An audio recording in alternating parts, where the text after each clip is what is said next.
assisted you in kind of getting to that point? Well, first, I just want to thank Coach Wilkes as for his time here and the job he did. Listen, I don't want to talk about the process as much as I want to talk about Frank's process. So Frank talked about commitment to excellence. And that commitment to excellence begins with the coaches that we get in the building and the process we have for getting coaches in the building in the future. This is a funny thing, this NFL. And obviously the head coach has to have the last word on the coaches he picks. But this is a funny business that if I'm in business, in my other business, you'll do a process when you hire a $500,000 person or $1 million person, you look at 5, 6, 7 other people. In business, in the NFL, for better or worse. There has to be a process. You look for the best person. That best person, that's why the head coach has to have the final say, means they have to fit in a lot of different ways. But you have to go back and forth and make sure the person you have in that position is going to be one of the best coaches that we can have in all these different things, coordinator, coaches, etc. Frank is committed to the process. He made sure in our process, he was the one who stood up clear as willing and able to vet all the different coaches to get the very best coaches we can have to help this team be as successful as we can have. Hey, hold on. I'm going to call on people. Brett Jensen, raise your hand. I'm ready. All right, Brett Jensen, go ahead. David, 3 years ago you said that, when we asked you what kind of coach you were looking for, you said probably an offensive minded head coach, someone with experience. Matt Rule was almost the exact opposite of that. Were you figuring that, I'm not going to make the same mistake twice, offense and experience? Yeah, look, it's great to have a CEO coach. It's preferable to have a coach that's really extraordinary on one side of the ball or the other side of the ball. It makes you have to fill those key coordinator positions when you have it. You want to have, like I said, a guy that's committed to get the best coaches in the building and has done a lot of homework, as I said, in our process, and presented that and rethought about it again and again and again and continues to think about that. And is willing to give up on other coaches to get the best people in the building. When I say the best people in the building, top 10 coaches, okay? We're not going to have the best person in every position, but, every position coach, but top 10 people. It should be an absolute standard. All right, we'll go Ashley Mahoney, then we'll go Joe Person. You stand up. Okay. Let's go ahead. Let's stand up and ask the question. I'm your cameras, but you've had the opportunity now to make your first hires in Rule and Miguel and Harold Ramirez, and now second hires. What is different about collectively for the organization as a whole to have now Frank and Christian Latanzio in these roles? Both are higher integrity people. They're just great individual, great family men. Not to go back into it, but we just went through a harrowing, horrible process with Anton Walks when he passed away, and just to see how Christian, among others, just help lift the team up. Frank's the same sort of man that will help do that.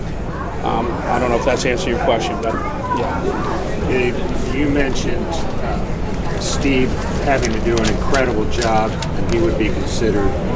How close did he come to meeting that bar? And then with all the offensive guys you brought in during the process, how realistic a shot did Steve ever have? Listen, we went through, the process we went through, like I said, had to do with how we're having coaches in here and looking at the future. And that was the process we went through. Everybody presented who they had and what they were thinking to help us win in the future, and we really made that decision based on that. Steve's opportunity and the job he did. Again, we are open to the best people we have in that process, and that's just what we did. All right, Steve, you had something? Dave, just to clarify, did you want to get an offensive guy in here, though? Because but as I said the before, way the league's gone. Yeah, no, I said before, it's better to have first off, I think it's every year we get in these NFL meetings, okay, and every year they put some new rule to benefit the offense every single year. And it's never going to end. It's never going to end, okay, every year. And the reason it is scoring brings eyeballs, okay? That's what the league's about, getting eyeballs to watch the thing. So I can tell you again, the new rules will be offense-minded rules. I don't know what they are yet, but they will be offense-minded rules. So you have that challenge, first. And then the second challenge you have is, and I made this mistake, I think it's a mistake to have a CEO type head coach, okay? That's a mistake, just in general. That's what I kind of believe. So I think you want to get somebody who's really good on offense or really good on defense. And, we think that Frank, is really good on offense. He's a guy that, proves his grit, his personal grit when he was a quarterback and these comebacks he had, like at Maryland and at Buffalo. And he's a guy that will never stop fighting and never stop trying to have this team be successful, period. All right, we'll take 2 more questions. We'll take Ellis, and then we'll take Mike K, and that'll be it. David, due to circumstance and ultimately the decisions of this organization, the Carolina Panthers are at the center of the double standard hiring practice of the NFL. When you hear that, what is your reaction? I think that you should look first at our executive team and inside the building and look at who we have in different positions inside our building. Our president is a woman. We have probably the most diverse executive team in the NFL right now. We have 2 African Americans. We are probably a minority of white men on our executive team right now. That's where it starts. That's America. Okay, that's the process. And that's the process I'm talking about here. You don't want an old boys network. I don't care, the old boys network works all kinds of different ways. Sure. Okay, unfortunately, in this case, it's a detriment because most of the old boys were white. So that should be your main focus. How do you break that old boys network? How do you break that process to get you that old boys network? You break the process by trying to get the best people possible in every role you can do. Whether it's the new GC we hired, who happens to be an African-American woman, whether it happens to be Frank Reich, who's a Caucasian male. I don't care who it is. Whether we go through offensive coordinator, defensive coordinator, who is the best person? Not whether you had a formal relationship with him, not who you knew, but who is that best person? And some of that best person, as Frank said, does come into that chemistry, right? That is important. But listen, we hire people. We have, like I said, you have a $500,000 person come into our office, 8 people see that person. The final decision will be, might be the president of the organization, might be Frank, but when we're vetting head coaches, Scott should have an input, very big input, and Dan should have a very big input into that process. I mean, those are the 3 guys that should have major inputs into that process. And we should be going through all the different people who could be the best in that position. Now, they have to have a fit in there, but you want to break the old boys network. That's what the key is. This is not a purple, orange, black, white. This is the old boys network, and it works a lot of different ways, okay? And that's what you want to break. So Last question from Mike K. David, the last time we talked to you, you said you're still learning in this ownership role. Outside of your executive committee, who did you lean on for advice in this coaching search, getting the second shot at getting the guy right? And then just to follow up on something you said earlier, you said you wanted somebody who's great on offense and on defense. Frank just said that he's open to not calling plays. So how does that factor into your decision? So, in this case, in our, different candidates in different ways, we looked for other players, old players that played for the coaches, and all these different coaches and what they thought about them as head coaches when they had, previous experience and what they thought their weaknesses were. So that starts with that. Not just our executive team that was in there, not just Scott and Dan and Samir, but some of those people. And then we talked to, other people who were around the league. And, I did personally. I'll self-admit, we could have run a better process last time.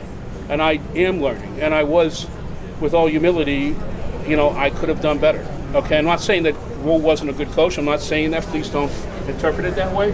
I'm saying I could have run a better process last time. I do believe that. I think this time we were very thorough. I was in every single interview. Every single interview. There wasn't any firsts or seconds or stuff like that. Every single interview. That's part of this process to make sure that we see these people, we vet these people. So we think we ran an excellent process. We think we went through, other outsiders. Scott did, or I did, or Dan did, or Samir did. We went through to try to find as many sources as we could, and we went through stats. And you guys don't like to do that sometimes. Go through stats. Where are the stats? How were they different places? Just look at that stuff. It's something that you guys might want to do sometime. So I don't know the second part of your question. Frank said that he was open to maybe not calling plays. We've seen that kind of like you said, Nick Sirianni doesn't call plays for his team, stuff like that. He started out as a coordinator. You said that you wanted somebody who was either great on offense or great on defense. If he's just overseeing, do you not consider that a CEO role? Well, when you say somebody's calling plays, you have to realize when you're calling plays, you're the formation of the plays, your game plan. All that other stuff is done during the week, and those great offensive minds are thinking about that. You're thinking about that motion. You're thinking about the, Frank's talking about motion or that, or I call it razzle-dazzle, the Shanahan razzle-dazzle, or the Ben Johnson razzle-dazzle stuff. But, Frank knows some of that stuff. That game planning takes all week. It's just not what happens on that court. It's a preparation. It's a practice. It's the game planning. Okay, that's just not what's on the field. So that offensive mind is thinking about all those things. And then it's a question whether, you should have that card or somebody else should have the card. Who is in that moment? Now, if you can find somebody else in that moment. Now, Frank has proven in his career, as a player, that he can force that comeback. Then he gets the presence of mind to get that comeback, that he's not rattled by that.